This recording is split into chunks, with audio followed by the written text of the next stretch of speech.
So in this video we're going to be heading to the Eastbourne Airshow here in the UK with our Sony A6700, and we're going to be giving you them all important secret camera settings to stunning aviation photography. Let's go! That's right, we're going to be sharing with you the settings required for stunning aviation photography with your Sony A6700. Now before we share them settings with you, let's take a look around the Eastbourne Airshow and show you what it's all about.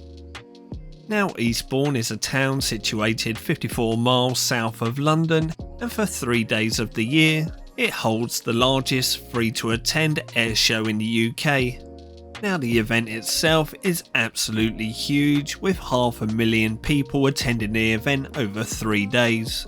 And it really is a family event, not just only to see the aircraft, but there's funfair rides, attractions, stalls selling merchandise, and you even get to meet the pilots and ground crew of the aircraft. Right, that's enough about the event itself. Let's get into these camera settings, and first off we're going to start off with a lens recommendation.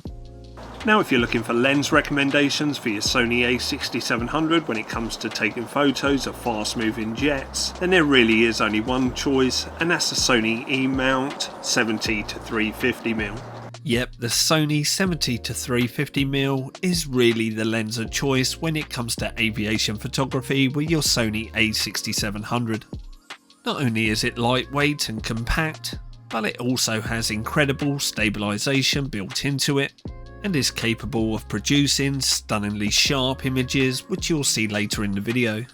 Now of course you can try out other lenses, but it's the 70-350mm that gets our recommendation. So that's the lens sorted out. Let's change the camera into manual mode and let's input them all important settings. And the first thing we're going to set is our focus mode. We need this set to continuous focus. Next we're going to change our metering mode so that it's set to center weighted.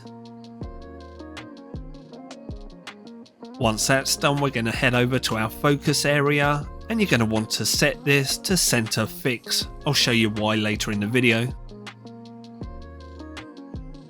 Next you're going to want to set your drive mode into continuous shooting, or burst mode as some people like to call it.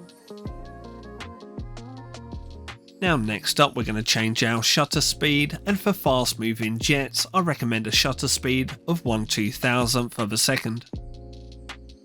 Next we're going to change our aperture, and I recommend starting out with an aperture of f8. And finally you're going to want to set your ISO to auto mode.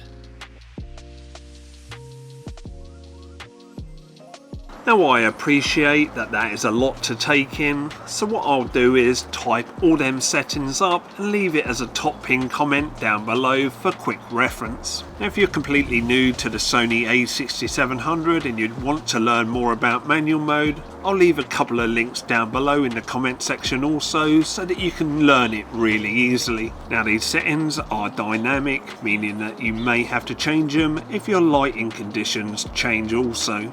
Another thing to remember is these settings are for fast moving jets. If you are taking photos of propeller driven planes and you want to get motion blur on the propellers, then you will have to lower your shutter speed. Right, now we've entered them settings, let me show you exactly how we get the focus to lock on to our aeroplane and how we take the photos.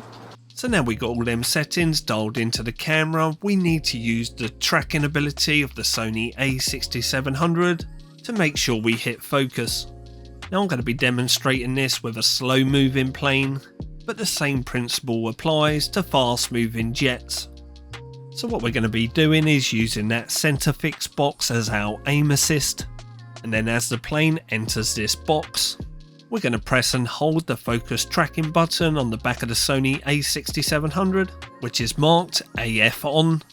Our focus is then locked onto the aeroplane, and as long as the plane remains visible in our screen area, then the focus will remain locked on.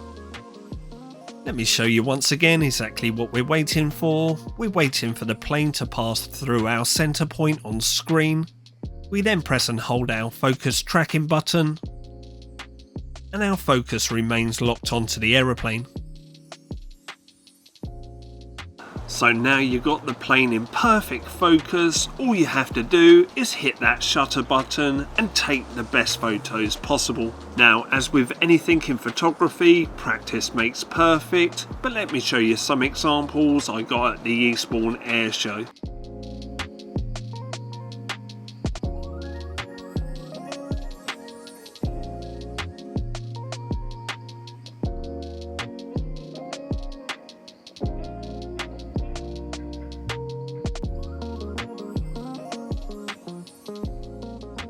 Now if you've enjoyed this video and you've got anything at all from it, give it a big thumbs up, and if you want to see further videos from myself, hit that subscribe button down below and we'll catch up in the next video. See you soon everybody, thanks for watching.